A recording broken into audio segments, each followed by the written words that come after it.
Thank you to Rocket Money for sponsoring this episode. I hate budgeting. Well, I hate the act of budgeting. Spreadsheets, I don't know how to use those, okay? People are speed running them now. I can't do that. I can't compete with the sweats.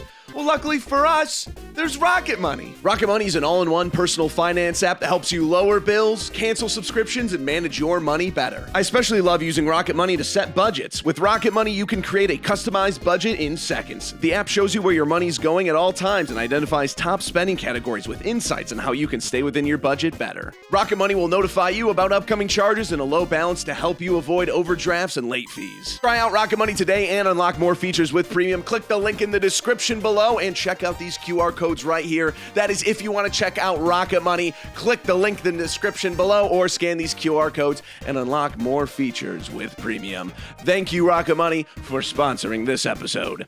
Huzzah. The sound of water dripping echoes through the stone hallways. Darkness creeps around every corner of your eye. Only a wooden torch illuminates that around you, hindering your eyesight more than enhancing it. You're exhausted. The heavy weight of your gear and the gold you have collected begin to ache down on your joints. There's a sound. Hey, what time is it? What? What time is it? Oh, in game, it's about midday. Okay, do I see anyone around? Do I have like dark vision or whatever? Let me describe it. You draw it on a map. I'm more of a visual guy. Okay, well, give me a second. We're getting to that. I'm in the middle of narrating. Can I roll perception? Dungeons have always felt a little weird to me. I feel like every time I go into a dungeon, it plays the exact same, but just with a different coat of paint. Like it's some kind of pre-generated roguelike, where I have the ability to do whatever I want, as long as it's rolling perception checks, fighting monsters, and then taking a weird long rest in the middle, which doesn't make sense because there's all these bad guys around, but we have to because everyone's out of spell slots or abilities. I believe we've moved away from the purpose of dungeons. I run a podcast called Bold Takes and Bad Tempers, where I give my great opinions on Dungeons and Dragons and some other things.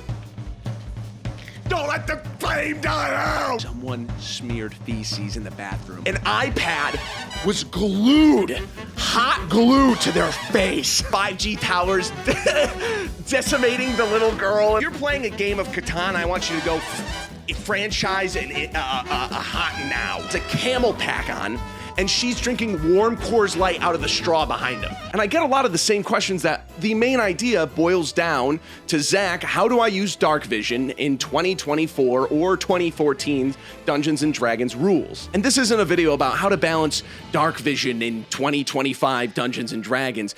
I think the idea of why dark vision has a problem is rooted into a larger problem with the game. As of the recording of this video, 7 out of the 10 races in Dungeons and Dragons have dark vision, leaving humans, Goliaths, and halflings the ones without it. That's baby stuff! D&D's babying players these days! I mean, let's look at 2nd edition Advanced Dungeons and Dragons. They didn't even have dark vision. They had something called infravision, and only 3 of the 6, well, 4 of the 6, because halflings had a 15% chance of being born with infravision, had infravision. That's not as punishing as I thought. That's actually a lot of them. But that must mean that infravision is way worse. Way harder to use. Not as good as dark vision. Look, I'll read it to you right here. It allows characters to see in the dark. Nothing more is said about how this works. It simply works. Characters do not see in the infrared spectrum or see heat or anything else. They just see in the dark as clearly as they do in normal light. Oh. It's actually more lenient than the 2024 and 2014 rules, because dark vision in those rules changes dark light to dim light, which still gives you disadvantage on perception checks, whereas the 2nd edition Advanced Dungeons and Dragons rules literally just makes it so you see dark as light up to the amount of feet that it states in the character sheet. So isn't that weird? Shouldn't it be like more hard? Because that's how discourse is when it's talking about new editions versus old editions. That seems wrong. And that sentiment isn't fully true. In the original Advanced Dungeons and Dragons, infravision was literally thermal vision, like for Metroid Prime 1, the thermal visor, because that's what everybody thinks of when you think of thermal vision. But literally, as a thief, it was smarter to hide in a warmer area of the dungeon, because if someone had infravision, they had a harder chance to see you because everything around you was warm. Think of that scene in Predator when he gets cold and he puts a bunch of mud on himself. It's like that. However, with infravision, because I have a hard time saying it, if you look at a trap, it's still as cold as everything else around it. So you couldn't see a trap if you had infravision. Which makes me think that Dungeons in 2024 doesn't suffer because of bad mechanics, but because of bad understanding. It's not a numbers issue, but an aesthetic one. Dungeons have changed across the years. Now they're the set dressings in between major story beats. They are the home of the fetch quest. They are where the tutorial or major combat takes place, but it wasn't always like this. Dungeons had to be prepped and feared. They had to be solved and conquered. They used to be the adventure. And now it's just part of the game where I go, all right, I move into this room. Okay, roll a perception check. 12. Okay. Roll initiative. I think this stems from the game's natural evolution from a dungeon crawl to the narratively complex. A change in the game's atmosphere and meaning has lessened the importance of mechanics that never really changed themselves. When you leave a dungeon nowadays, you kind of just go, okay, great, let's move on, as opposed to the previously known, We have lost a full battalion of adventurers. There are only riddles God can answer, and I'm over-encumbered with gold and magic items. There are holes in my pockets from them dragging to the ground full of loot. So what changed? I think the survival elements of Dungeons & Dragons have kind of taken a back seat, but the mechanics themselves are still prevalent in newer editions, leaving new DMs to kind of look at this boneyard of old rules that aren't really utilized anymore, but are still prevalent in today. In today's game, the adventuring gear feels more like a bag of party favors than it does a collection of useful items. I mean, I really don't see any of my players jumping at the opportunity to use their mess kit or a pizza unless they want a moment of going, well, actually, I have this thing I can use right now. And a big gasp falls across the table. And everyone's like, wow, that's so unique and fun. And then all of a sudden, your paladin goes, can I use this fork to pick this lock? And you say, well, I guess you can. And now the paladin is picking locks as good as the rogue. And then you just have to sit there because you didn't want to step on anyone's player agency. And it's just ruins your whole game. But the Priest pack, the Dungeoneers pack, the Explorers pack, I mean, honestly, all of these, they're just novel, and people forget you even have them past level 1. You think that after decades of refining and redefining the rules would mean that the mechanics, the crunch of the game, would matter more now than ever. That as players evolved, so too did the rules. But even with more defined guides like Xanthar's, less and less tables seem to be utilizing that material. And I think it's because the way we approach the game is way different. There is no longer a need for strict rules like over-encumbrance, XP to gold, dark vision. And the style has changed, but the rules just never really caught up correctly. Most of the dungeons I play now, which are usually official Wizards of the Coast written adventures, feel like a brightly lit arena than a place of danger. I feel like 5th edition dungeons aren't the adventurer population control that they used to be. Now it feels like the monsters are the ones who should be afraid. They hide, they wait us out, and when we find them, they're the ones who have to survive. Well, actually, my D&D adventure is pretty cool because there's going to be a twist where we're actually the bad guys. Like, we're the monsters, actually. I think that's pretty neat. And that changes the whole experience of a dungeon. It feels like an action slog.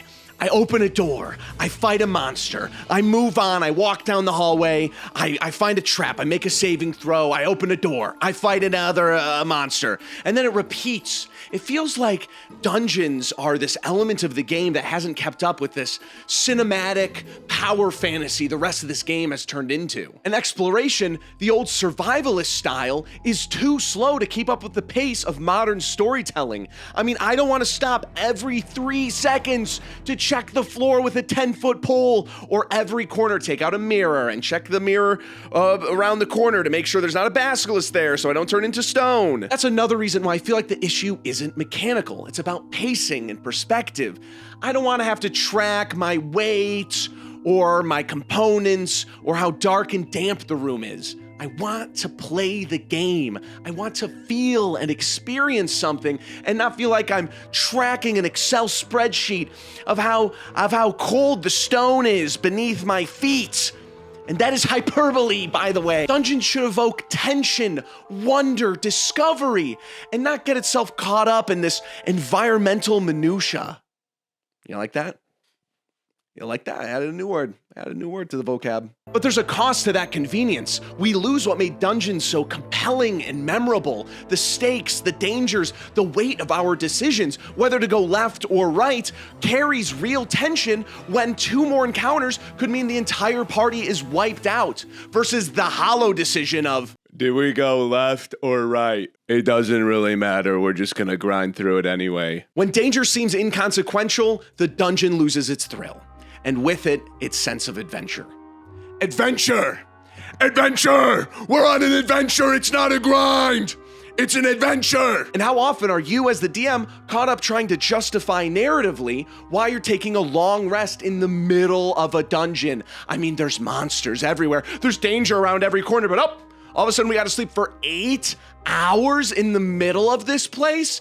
In old D&D, sometimes you would leave the dungeon, sleep, and then come back. But we've sacrificed good design for convenience, and with that, we've lost stakes, tension, and even a little bit of logic. And that's why I think all of these problems stem from accessibility. We want all of our players engaged in a game about slaying dragons and telling stories, not about counting the weight of gold in their pocket. And as we push the game to fit this streamlined play style, we lose these carefully balanced mechanics and push them to the wayside. That's why new DMs are so tripped up about things like dark vision, because they see these old rules that don't accommodate the new style of play, and then they don't think they're balanced, when in reality they're just trying to fit a square peg into a circle hole. And I'm not saying this is inherently a bad thing. I've been very vocal about having less shopping episodes, less random encounters, less XP tracking in a D&D campaign. But if we ignore certain game design elements while evolving others, then we get a disjointed mess. We get a campaign with good pacing sometimes, but it's flat and unengaging in those low moments. With that being said, I'm not advocating for a system like old school Renaissance. I actually don't particularly enjoy the elements they're trying to reintroduce to the game. And if you have a problem mechanically with the new way D&D is played, that's fine, but I think it misses the mark for a lot of people. I think many realize there's a problem with dungeons, but they lack the design vocabulary or experience to explain why D&D feels like a mash of different elements, and it doesn't really align with the way they want to play. I rarely make dungeons in my homebrew game. I mean, if the narrative doesn't call for one, then I don't really want it to be there just as a warm-up for a boss fight. And when I do create one, I make sure to build it with intention. You know, what can a dungeon do to lift the narrative? And there's plenty of answers to that question, but like some that I think of off the top of my head is that it can stabilize a party's ego. It can be used as an exploration into the unknown, like a plot device for the villain or a tool for world building. You can think of it as a way to play around with a power level. So without changing mechanics, how can we adapt dungeons into a modern style of play without it losing its original role in the game? And I think the answer comes down to its intention.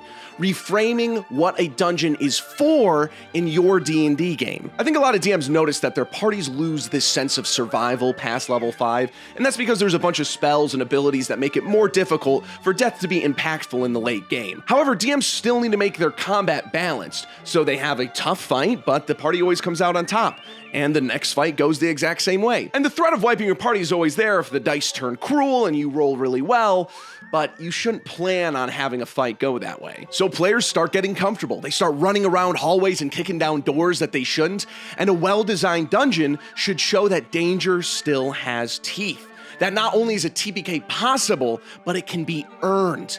And so if they start fighting every monster, they won't survive. They may want to check every room, every corner, but they can't. They're not strong enough. Dungeons are also the perfect way to put your party behind enemy lines without having to do the stealth roll every 2 seconds. And the paladin can't do anything the entire session because even with Pass Without Trace, they roll so bad with disadvantage, it would ruin it for everybody. Good dungeon design can give you an insight on how your villain lives, how they think, plan, and scheme. Maybe at the end of the dungeon, you don't get gold, you get an old journal. Maybe it's on a dragon above a treasure hoard, but it's showing your players how far evil can reach in your world. Have a dungeon offer insight into that villain. Show how their minions live, what they believe in. Show how the villain's working behind the party's back as much as the party's working behind the villain's back.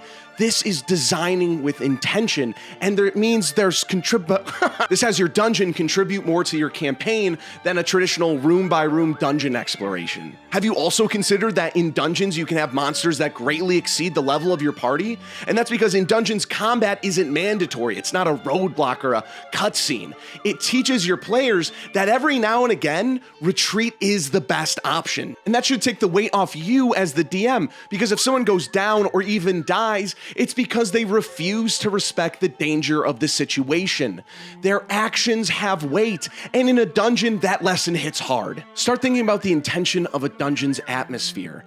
Are you without dark vision? Do you hold a torch close to yourself so you can see better around you, but leave yourself campfire blind to what leads into the dark? Or do you turn out the torch? Do you hold on to those in front of you that do have dark vision? Do you feel as almost 1,000 eyes are looking at you? I mean, let's be honest. How many times have you as the DM turned a corner and been like, There's a group of kobolds eating at a dinner table. okay, how many? About 8 of them. Here's the map. I'll draw it out. That's exactly the kind of play style I'm trying to avoid.